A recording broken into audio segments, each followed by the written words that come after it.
छात्रों, जैसा कि हम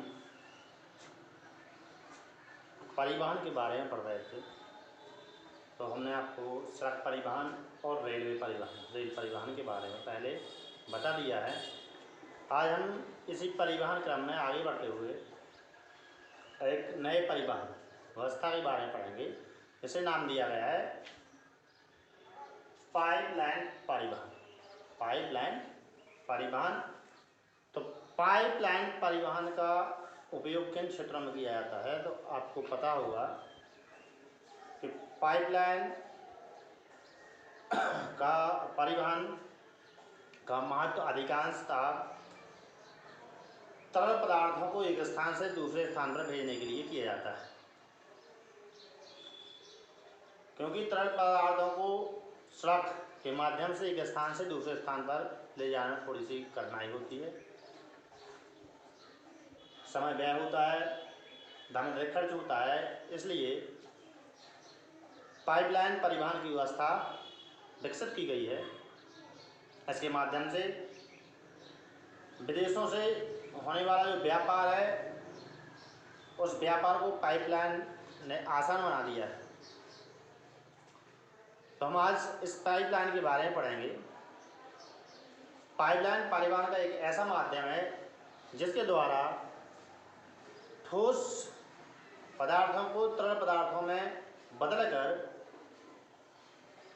पाइपलाइनों के माध्यम से एक स्थान से दूसरे स्थान पर आसानी से भेजा जा सकता है। इसके लिए बड़े बड़े पाइपों की लाइनें बिछाई जाती हैं, जो ज़मीन के अंदर बिछाई जाती हैं, और फिर इस पाइपलाइन के माध्यम से तरल पदार्थ जैसे पेट्रोल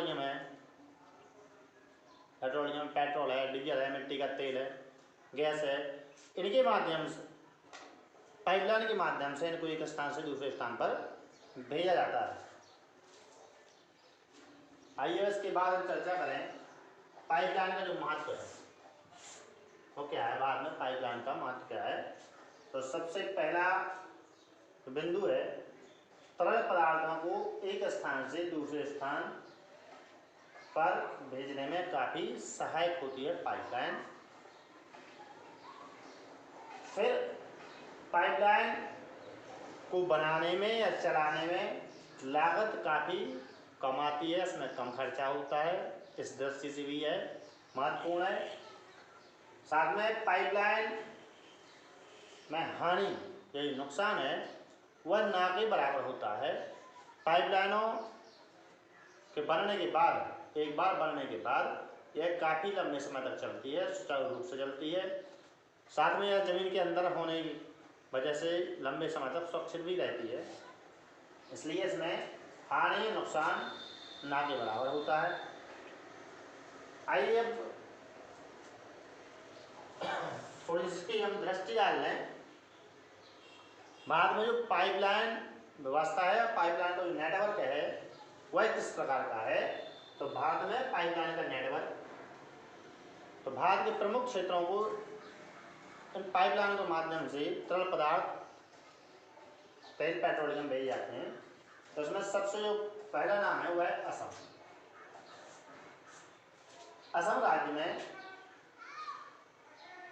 तेल उत्पादन के बाद इस तेल को अन्य क्षेत्रों में भेजने के लिए पाइपलाइन की व्यवस्था बनाई गई है।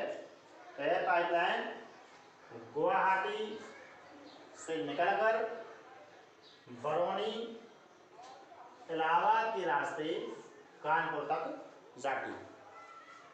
असम तेल क्षेत्र में जो पाइपलाइन बिछाई गई है वह गुवाहाटी से बरौनी से इलाहाबाद और इलाहाबाद के रास्ते कानपुर तक जाती है। दूसरा है गुजरात तेल क्षेत्र, मतलब गुजरात राज्य में तेल उत्पादन होता है, उसको एक स्थान से दूसरे स्थान पर भेजा जाता है। तो जो पाइपलाइन बिछाई गई है उसको यहाँ पर आप देख लें। तो गुजरात में एक स्थान है सराया से बीरगांव से मथुरा से दिल्ली होते हुए यह पाइपलाइन सोनीपत से जालंधर तक जाती है, पंजाब के जालंधर तक जाती है। और इसके बाद तीसरी जो पाइपलाइन है और भारत की सबसे बड़ी पाइपलाइन भी इसे कहा जाता है। तो देश की सबसे बड़ी पाइपलाइन गुजरात के हजीरा से निकलकर उत्तर प्रदेश के जगदीशपुर तक जाती है और यह पाइपलाइन भारत की सबसे बड़ी पाइपलाइन मानी जाती है। तो इसको आप भली भांति समझ लें और इसके नोट्स भी तैयार कर लें।